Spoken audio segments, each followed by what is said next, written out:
అదరగొట్టే కారం రంగు రుచి ఆచి కారం పొడి. ఫోన్ ట్యాపింగ్ కేసులో రేపు విచారణకు రావాలంటూ మాజీ సీఎం కేసీఆర్ కు సిట్ నోటీసులు అందించింది. అయితే సిట్ విచారణకు హాజరు కావాలా వద్దా అనే అంశంపై కేసీఆర్ సమాలోచనలు చేస్తున్నట్లు తెలుస్తోంది. ఈ విషయంపై ఎర్రవెల్లి ఫామ్ హౌస్ లో ఇవాళ కేసీఆర్ తో కేటీఆర్, హరీష్ తో పాటు బీఆర్ఎస్ కు చెందిన కీలక నేతలు సమావేశం కానున్నారు. ఇదే విషయంపై సీనియర్ న్యాయవాదులతో కూడా చర్చించనున్నారని సమాచారం. సిట్ నోటీసులపై కోర్టుకు వెళ్లే ఆలోచన చేస్తున్నట్లు తెలుస్తోంది. న్యాయవాదుల సూచనల మేరకు కేసీఆర్ నిర్ణయం తీసుకోనున్నారని సమాచారం.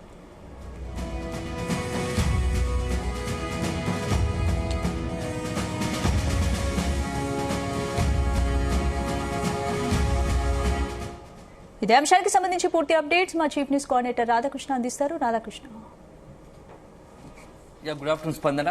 మొత్తంగా తెలంగాణ రాష్ట్ర రాజకీయాల్లో సంచలనం రేపుతున్నటువంటి ఫోన్ ట్యాపింగ్ కేసులో నిన్న కేసీఆర్ కి మరొకసారి రెండో విడత బీఆర్ఎస్ అధినేత మాజీ ముఖ్యమంత్రి కేసీఆర్ కు నందినగర్ నివాసంలో రాత్రి పొద్దుపోయి అక్కడ 9:30 సమయంలో అతనికి మరొకసారి నోటీసులు ఇచ్చారు. సో ఆదివారం అంటే రేపు ఫస్ట్ బడ్జెట్ ఒకవైపు కేంద్రం బడ్జెట్ ప్రవేశపెడతా ఉంది. మొత్తంగా కూడా దేశవ్యాప్తంగా ఉత్కంఠ లేకుండా తరుణంలో ఇప్పుడు రాష్ట్రంలో మరోవైపు తెలంగాణలో ఈ ఫోన్ ట్యాపింగ్ అంశం సంచలనం రేపుతోంది. ఈ నేపథ్యంలో రేపు మధ్యాహ్నం 3 గంటలకు నందినగర్ నివాసంలో కేసీఆర్ ను విచారిస్తామని సిట్ నోటీసులు ఇచ్చింది. సో గతంలో ఫస్ట్ సారి ఇచ్చిన నోటీసులకు కొంత వ్యవధి కావాలని బీఆర్ఎస్ అధినేత కేసీఆర్ అడగడం, దానికి ఓకే చెప్పినటువంటి సిట్ తాజాగా ఇప్పుడు మరొకసారి రేపు కేసీఆర్ ను విచారిస్తామని చెప్పేసి చెప్పింది. ఈ నేపథ్యంలో ఇప్పుడు మొత్తంగా కూడా ఓవరాల్ గా కేసీఆర్ విచారణకు హాజరవుతారా లేదా అనే దానిపైనే ఇప్పుడు మొత్తంగా కూడా అంతలో ఉత్కంఠ ఒక ఆసక్తి నెలకొందని చెప్పవచ్చు. సో గతంలో చూసాం మనం ఇటీవల కాలంలో వరుసగా ఈ ఫోన్ ట్యాపింగ్ విషయంలో చాలా కీలక దశకు జరిగింది విచారణ. సిట్కి సంబంధించిన విచారణ కీలక దశకు చేరిందని చెప్పవచ్చు. మొదటగా మాజీ మంత్రి హరీష్ రావు, ఆ తర్వాత బీఆర్ఎస్ వర్కింగ్ ప్రెసిడెంట్ గా ఉన్నటువంటి కేటీఆర్, మాజీ రాజ్యసభ సభ్యులు జోగినపల్లి సంతోష్ కుమార్, ఇట్లా ఒకరి తర్వాత ఒకరిని వరుసగా 2-3 రోజుల వ్యవధిలోనే అందరినీ విచారించింది. ఫైనల్ గా ఇప్పుడు బీఆర్ఎస్ అధినేత మాజీ ముఖ్యమంత్రి కేసీఆర్ కి సంబంధించి విచారణ జరపబోతున్నారు.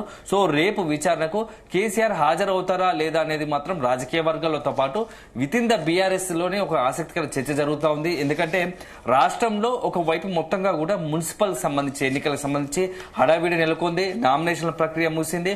సో ఇప్పుడు అంతా కూడా నామినేషన్ల తిరస్కృతి. అదే సందర్భంలో ఎవరికి బీఫామ్ ఇవ్వాలి పార్టీకి సంబంధించిన అభ్యర్థులకు అని చెప్పేసి ఒక రకంగా అన్ని పార్టీలు కసరత్తు చేస్తూ ఉన్నాయి. ఈ నేపథ్యంలో అధినేతగా బీఆర్ఎస్ పార్టీ అధినేతగా ఉన్నటువంటి కేసీఆర్ కు ఇప్పుడు ఈ యొక్క సిట్ విచారణ కొంత ఇబ్బందికర పరిస్థితిగా మారిందని చెప్పవచ్చు. ఒకవైపేమో 2 సంవత్సరాల తర్వాత రాష్ట్ర వ్యాప్తంగా దాదాపు 52 లక్షల మంది ఈ మున్సిపల్ ఎన్నికల్లో తమ ఓటు హక్కును వినియోగించుకుంటున్నారు. అన్ని నియోజకవర్గాలకు సంబంధించి ప్రజల అభిప్రాయ సేకరణకు సంబంధించి రాజకీయ పార్టీలుగా అధికారంలో ఉన్నట్టు కాంగ్రెస్ పార్టీకి, అదేవిధంగా ప్రతిపక్షంలో బీఆర్ఎస్ కావచ్చు, బీజేపీ కావచ్చు పట్ల రాజకీయ పార్టీల పట్ల ప్రజల అభిప్రాయం ఏ విధంగా ఉంది అనే దానికి ఒక లిట్మస్ టెస్ట్ గా ఇప్పుడు ఈ యొక్క మున్సిపల్ ఎన్నికలు జరగబోతున్నాయి. సో ఈ నేపథ్యంలో అన్ని రాజకీయ పార్టీలు ఈ యొక్క మున్సిపల్ ఎలక్షన్ అత్యంత సీరియస్ గా తీసుకొని ప్రతిష్టాత్మకంగా తీసుకొని గెలిపే ధ్యేయంగా కూడా వ్యూహాత్మకంగా రాజకీయంగా అడుగులు వేస్తున్నారు. ఇలాంటి తరుణంలో ఇప్పుడు బీఆర్ఎస్ కు ఈ యొక్క సిట్ విచారణ నేపథ్యంలో మొత్తంగా కూడా రాజకీయంగా నెక్స్ట్ ఈ మున్సిపల్ ఎన్నికల ఒక సంబంధించి ఎలా ఎదుర్కోవాలి, అదే విధంగా సిట్ విచారణ ఎలా ఎదుర్కోవాలి, ఈ 2 అంశాల పట్ల బీఆర్ఎస్ అధినేత కేసీఆర్ ఫామ్ హౌస్ లో ఎర్రవల్లి ఫామ్ హౌస్ లో నిన్న మధ్యాహ్నం నుంచి కూడా వరుసగా భేటీలు కొనసాగిస్తున్నట్టుగా తెలుస్తోంది. దాంట్లో మాజీ మంత్రులు హరీష్ రావు, కేటీఆర్ తో పాటు బీఆర్ఎస్ సంబంధించినటువంటి కీలక నేతలతో వరుసగా సమావేశాలు అవుతున్నారు, సమాలోచనలు చేస్తా ఉన్నారు. ఏం చేయాలి, రేపు సిట్ విచారణకు హాజరు కావాలా లేదా, హాజరైతే ఎలా, ఏ విధంగా సిట్టుకు మనం సమాధానం చెప్పాల్సి ఉంటుంది అనే దానిపైన ఒకవైపు అయితే, మరోవైపు లీగల్ గా అసలు సిట్ విచారణకు హాజరు కాకుండా ఉంటే ఎలా ఉంటుంది, ఏదైనా సిట్ నుంచి సిట్ విచారణకు నోటీసులు ఇచ్చారు కాబట్టి 160 సిఆర్పిసి కింద. సో హాజరు కాకపోతే ఎలాంటి భవిష్యత్తులో ఎలాంటి పరిణామాలు ఉంటాయి, దాన్ని ఎలా ఎదుర్కోవాల్సి వస్తుంది, అన్ని అంశాలపైన కులంకషంగా నిన్న నుంచి చర్చిస్తున్నట్టు తెలుస్తోంది. సో ఒకవైపు న్యాయస్థానంలో ఆశ్రయించాలని ఒక ఆలోచన అయితే కొంతమంది కేసీఆర్ కు సలహాలు ఇస్తుంటే, మరోవైపు సిట్ విచారణకు హాజరైతేనే బాగుంటుంది. సో ఎందుకంటే ఇది కాంగ్రెస్ పార్టీ అధికారంలోకి వచ్చిన తర్వాత వరుసగా కేసులతో బీఆర్ఎస్ పార్టీని రాజకీయంగా ఇబ్బంది పెట్టే విధంగా ఇట్లా వ్యవహరిస్తుంది అని చెప్పేసి కొంత సంకేతాలు ఇచ్చిన వాళ్ళం అవుతాము. సో ఖచ్చితంగా కేసీఆర్ లాంటి మొత్తంగా కూడా తెలంగాణ ఉద్యమంలో అత్యంత కీలక పాత్ర పోషించి తెలంగాణ రాష్ట్ర ఏర్పాటులో కీలక భూమిక పోషించినటువంటి కేసీఆర్ కు సో ఇప్పుడు నోటీసులు ఇవ్వడం అంటే కొంత తెలంగాణ ప్రజల్లో కూడా దీన్ని సెంటిమెంట్ రేజ్ అయ్యే అవకాశం ఉంటుంది. సో అదే సందర్భంలో పార్టీకి కూడా నెక్స్ట్ ఇప్పుడు వచ్చే మున్సిపల్ ఎన్నికల్లో కొంత లబ్ధి చేరే అవకాశం ఉంటుందని చెప్పేసి కూడా బీఆర్ఎస్ లో ఒక వర్గం కేసీఆర్ కు సూచిస్తున్నట్టుగా తెలుస్తుంది. సో అల్టిమేట్ గా వివిధ నాయకులు కావచ్చు అందరూ వస్తున్నటువంటి వాళ్ళు ఇస్తున్న సూచన సలహాలు స్వీకరిస్తున్న కేసీఆర్ అల్టిమేట్ గా తను ఏ నిర్ణయం తీసుకోవాలనేది ఈ రోజు సాయంత్రం 5-6 గంటల మధ్యలో ఒక స్పష్టమైన ప్రకటన బీఆర్ఎస్ పార్టీ నుంచే వెలువడే అవకాశం ఉంది. ఒకవేళ కనుక రేపు సిట్ విచారణకు హాజరవుతున్నా లేదంటే కోర్టుకు వెళ్లాలన్న దానిపైన కూడా త్వరలోనే ఇప్పుడు మరికొద్ది కాసేపట్లోనే దీనికి సంబంధించి సాయంత్రం లోపు ఒక స్పష్టత ఇచ్చే అవకాశం కనబడుతోంది. ఎందుకంటే ఒకవైపు మొత్తంగా కూడా రాష్ట్ర వ్యాప్తంగా వివిధ జిల్లాలకు సంబంధించి 116 మున్సిపాలిటీలు 7 కార్పొరేషన్లకు సంబంధించినటువంటి అభ్యర్థుల ఖరారు పైన బీఆర్ఎస్ అధినేత కేసీఆర్ అదేవిధంగా కేటీఆర్ హరీష్ రావు కూడా కొంత ఫోకస్ పెట్టినట్టుగా తెలుస్తుంది.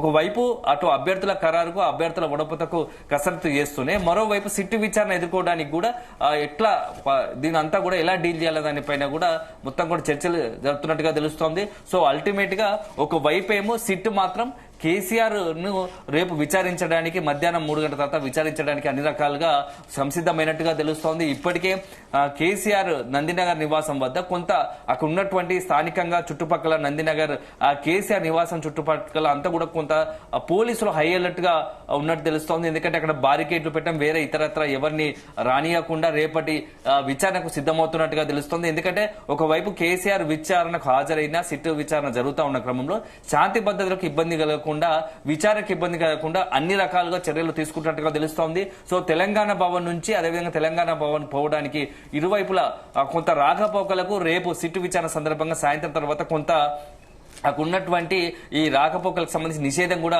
పెట్టే అవకాశం ఉంటుంది. అదే సందర్భంలో చుట్టుపక్కల గల్లీలకు సంబంధించి కేసీఆర్ చుట్టుపక్కల ఉన్నటువంటి మెయిన్ రూట్స్ అయితే అక్కడ కూడా కొంత బారికేడ్లు పెట్టి ఎవరైతే ఇంపార్టెంట్ అనుకున్న అవసరం ఉన్న వాళ్ళకే ఆ లోనికి అనుమతించే అవకాశం కనబడుతోంది. ఎందుకంటే అనవసరంగా ఈ యొక్క విచారణ పేరుతో అక్కడ ఉన్నటువంటి కొంత ఎందుకంటే రీసెంట్ గా మనం చూసాము కేటీఆర్ హరీష్ రావు విచారణ సందర్భంగా వందలాది మంది కార్యకర్తలు కావచ్చు బీఆర్ఎస్ పార్టీకి సంబంధించినటువంటి కార్యకర్తలు అదేవిధంగా హరీష్ రావు కేటీఆర్ అభిమానులు విచారణ సందర్భంగా అక్కడికి సంబంధించి జూబ్లీ హిల్స్ పోలీస్ స్టేషన్ దగ్గర చేరుకొని కొంత హంగామా సృష్టించిన పరిస్థితి ఉంది. సో తమ నాయకుని కోసం నాయకులను వేధిస్తున్నారని చెప్పేసి అక్కడ తమ ఆ యొక్క నాయకుల అభిమానగణం అంతా కూడా అక్కడ కొంత ఆందోళన వ్యక్తం చేసిన పరిస్థితి. సో ఇప్పుడు ఏకంగా బీఆర్ఎస్ అధినేత కేసీఆర్ కే నోటీసులు ఇచ్చి విచారిస్తున్నామని చెప్తున్న నేపథ్యంలో ఖచ్చితంగా కొంత అలజడి రేగే అవకాశం ఉంటుంది. కాబట్టి ఎలాంటి శాంతి భద్రతలకు ఎలాంటి ఇబ్బంది లేకుండా అన్ని రకాలుగా పోలీసులు కూడా కొంత అన్ని రకాలుగా ఏర్పాటు చేసుకుంటున్నారు తెలుస్తుంది. అదే సందర్భంలో బీఆర్ఎస్ పార్టీ ముఖ్య నేతలకు కూడా పోలీసులు కొంత రిక్వెస్ట్ చేస్తున్నందుకు సజావుగా విచారణ కొనసాగించే అవకాశం ఉంది. కాబట్టి ఇలాంటి ఇబ్బంది లేకుండా తమ విచారణకు సహకరించాల్సిందే కూడా బీఆర్ఎస్ పార్టీ కీలక నేతలకు సిట్ కొంత రిక్వెస్ట్ చేసినట్టుగా తెలుస్తుంది. సో అల్టిమేట్ గా రేపు బిగ్ డే అని చెప్పొచ్చు. మొత్తంగా ఫోన్ ట్యాపింగ్ కేసులకు సంబంధించి ఈ విచారణలో అత్యంత కీలకమైనదిగా మనం భావించాల్సి ఉంటుంది. సో ఒక రకంగా 2-3 నెలల్లోనే ఈ యొక్క ఫోన్ ట్యాపింగ్ సంబంధించి పూర్తి స్థాయిలో విచారణ పూర్తి చేయాలని సిట్ భావిస్తున్న నేపథ్యంలో రేపు కేసీఆర్ విచారణ ఉండబోతోంది. సో రేపు కేసీఆర్ ఇంకా సిట్ విచారణ హాజరైన తర్వాత ఆ తర్వాత కూడా చాలా అత్యంత కీలక పరిణామాలకు ఉండే అవకాశం ఉంది. మొదటగా సాక్షులకు సంబంధించి మొత్తంగా గతంలో జరిగిన విచారణలో భాగంగా కీలక వ్యక్తులు రాధాకిషన్ రావు కావచ్చు, ప్రభాకర్ రావు కావచ్చు, ప్రణీత్ రావు ఇతరత్ర అదేవిధంగా రాజకీయ నాయకులు ఇచ్చినటువంటి స్టేట్మెంట్ ఆధారంగా ఈ యొక్క నేతలను వరుసపెట్టి ప్రశ్నిస్తున్నారు. సో బీఆర్ఎస్ నేత కూడా రేపు ఇదే కొన్ని ప్రశ్నలు ఎదురయ్యే అవకాశం ఉంటుంది సిట్టు విచారణ సందర్భంగా. సో కేసీఆర్ నిజంగానే సిట్ విచారణకు హాజరైతే కేసీఆర్ ఏం చెప్పబోతాడు అనేది కూడా చాలా ఆసక్తికరంగా మారుతోంది. సో అల్టిమేట్ గా రేపు పెద్ద బిగ్ డే అని చెప్పవచ్చు. పొలిటికల్ గా తెలంగాణ రాష్ట్ర రాజకీయాల్లో పొలిటికల్ గా హీట్ పెంచే ఓ డే అని చెప్పవచ్చు. రేపు మధ్యాహ్నం తర్వాత కేసీఆర్ విచారణకు హాజరు అవుతే ఎలా ఉంటుంది అనే దానిపైన రాష్ట్ర రాజకీయాల్లో చాలా చర్చలు జరుగుతూ ఉన్నాయి. అయితే ఇంకో ఆసక్తికర అంశం ఏంటంటే రేపు మధ్యాహ్నం కేసీఆర్ సంబంధించి సిట్టు విచారణ ఉండగా రేపు రాత్రి ముఖ్యమంత్రి విదేశీ పర్యటన ముగించుకొని ముఖ్యమంత్రిగా ఉన్నటువంటి రేవంత్ రెడ్డి విదేశీ పర్యటన ముగించుకొని రాష్ట్రానికి రాబోతున్నారు. సో మొత్తంగా అల్టిమేట్ గా రాష్ట్ర రాజకీయాలకు సంబంధించి కొంత భవిష్యత్తులో రాబోయే రోజుల్లో కొంత హాట్ గా సాగే అవకాశాలు కనబడుతున్నాయి. మున్సిపల్ ఎన్నికల ప్రచారం దీంట్లోనే ఎందుకంటే మున్సిపల్ ఎన్నికలకు సంబంధించి రాష్ట్ర రాజకీయ పార్టీలు అన్ని కూడా చాలా కీలకంగా వ్యవహరిస్తున్నాయి. ఈ నేపథ్యంలో ఇప్పటికే అధికార పార్టీ కాంగ్రెస్ ఒక అడుగు ముందుకేసి దీనికి సంబంధించి స్టార్ క్యాంపెయిన్ క్యాంపెయినర్ లిస్ట్ కూడా 20 మందితో కూడినటువంటి స్టార్ క్యాంపెయినర్ లిస్ట్ కూడా ఇచ్చింది. సో ఈ నేపథ్యంలో బీఆర్ఎస్ కూడా దీనికి సంబంధించి ఈ రోజు సాయంత్రం కల్లా బీఆర్ఎస్ పార్టీ తరఫున కూడా స్టార్ క్యాంపెయినర్ లిస్ట్ ఇవ్వబోతున్నట్టుగా తెలుస్తోంది. సో ఇటు బీజేపీ కూడా మొత్తంగా ఒక వైపు మున్సిపల్ ఎన్నికల వేడి, మరోవైపు ఈ ఫోన్ ట్యాపింగ్ సంబంధించి సిట్ విచారణ, ఈ రెండు కూడా మొత్తం రాష్ట్ర రాజకీయాల్లో హీట్ ఎక్కిస్తున్నాయని చెప్పవచ్చు. సో అల్టిమేట్ గా రేపు చాలా అత్యంత క్రూషియల్ డే అని చెప్పవచ్చు. సో దీనికి సంబంధించి కేసీఆర్ సిట్ విచారణకు హాజరైతే మాత్రం మొత్తం ఎంటైర్ ఇటీవల కాలంలో కాంగ్రెస్ అధికారులకు వచ్చిన తర్వాత కేసీఆర్ విచారణకు హాజరై 2 విషయాలు, కాళేశ్వరంలో జస్టిస్ పినాకిని ఘోష్ ముందు హాజరయ్యారు. ఇప్పుడు ఈ ఫోన్ ట్యాపింగ్ సంబంధించి సో గతంలో ఎప్పుడు ఊహించినట్టుగా రాజకీయంలో కొన్ని పరిస్థితులు అట్లా అనివార్యంగా ఏర్పడిన పరిస్థితి కనబడుతోంది. సో ఇటు కాళేశ్వరం కావచ్చు, ఫోన్ ట్యాపింగ్ కావచ్చు, ఇతరత్ర గత బీఆర్ఎస్ హయాంలో జరిగినటువంటి కొన్ని కీలక నిర్ణయాలపైన ఇప్పుడు అనేకమైన అభియోగాలు, ఆరోపణలు వస్తున్న సందర్భంలో కాంగ్రెస్ పార్టీ, కాంగ్రెస్ ప్రభుత్వం దీనికి సంబంధించి విచారణతో ముందుకెళ్తోంది. ఈ నేపథ్యంలో ఇటు ఒకవైపు బీఆర్ఎస్ కావచ్చు, కాంగ్రెస్ పార్టీ, 2 పార్టీల మధ్య కూడా ఈ విచారణకు సంబంధించి కూడా మొత్తం కూడా మాటల యుద్ధం కొనసాగుతా ఉంది. సో ఒకవైపు బీజేపీ, బీఆర్ఎస్, కాంగ్రెస్ 3 రాజకీయ పార్టీలు కలిసి రాష్ట్రాన్ని రాజకీయాలకు సంబంధించి అనేక సమస్యలు ఉన్నప్పటికీ ఇటు ఫోన్ ట్యాపింగ్ కావచ్చు, అదేవిధంగా కాళేశ్వరం అని చెప్పేసి రోజుకొక ఇష్యూతో మొత్తంగా కూడా కొంత డైవర్షన్ పాలిటిక్స్ కూడా చేస్తున్నారని చెప్పేసి కూడా కొంత విమర్శలు ఉన్నాయి. సో అల్టిమేట్ గా రేపు ఫోన్ ట్యాపింగ్ విచారణ సందర్భంగా కేసీఆర్ చెప్పిన దాని తర్వాత నెక్స్ట్ సీట్ ఎలాంటి అడుగులు భవిష్యత్తులో వేయబోతా ఉంది. సో తర్వాత నెక్స్ట్ మరొకసారి, ఎందుకంటే ఇంత ముందుకే హరీష్ రావు, కేటీఆర్ విచారణ సందర్భంగానే అవసరాన్ని బట్టి మరొకసారి నోటీసులు ఇచ్చి పిలిపించే అవకాశం ఉంది, విచారించే అవకాశం ఉందని చెప్తున్న నేపథ్యంలో కేసీఆర్ సంబంధించి రేపు సిట్ విచారణకు హాజరైతే ఆ తర్వాత పరిణామాలు కూడా ఎలా ఉండబోతున్నాయి దానిపైన బీఆర్ఎస్ కీలక నేతలు ముందుగానే చర్చిస్తున్నట్టుగా తెలుస్తోంది. అవసరాన్ని బట్టి న్యాయవాదులకు సంబంధించి సీనియర్ న్యాయవాదులకు సంప్రదించి లీగల్ గా కూడా వెళ్లాలని అనుకుంటున్నారు. ఎందుకంటే గతంలో మనం చూసాం అనేకమైనటువంటి అభియోగాలు, ఆరోపణలు వచ్చిన నేపథ్యంలో కాళేశ్వరం సంబంధించి కూడా అట్లా న్యాయస్థానాలకు వెళ్లి కొంత ఉపశమనం పొందిన పరిస్థితి. సో ఈ నేపథ్యంలో ఇప్పుడు కూడా ఈ యొక్క సిట్ విచారణ, ఫోన్ ట్యాపింగ్ విషయంలో కూడా న్యాయస్థానాలకు వెళ్లి భవిష్యత్తులో జరిగే విచారణ సందర్భంగా ఎటువంటి వచ్చే ఒత్తిళ్లను వచ్చి వాటి నుంచి కొంత న్యాయస్థానాలను ఆశ్రయించి వాటి నుంచి రిలీఫ్ పొందే అవకాశాలు కూడా లేకపోలేదని చెప్పవచ్చు. స్పందన. Thanks for the updates Radhakrishna.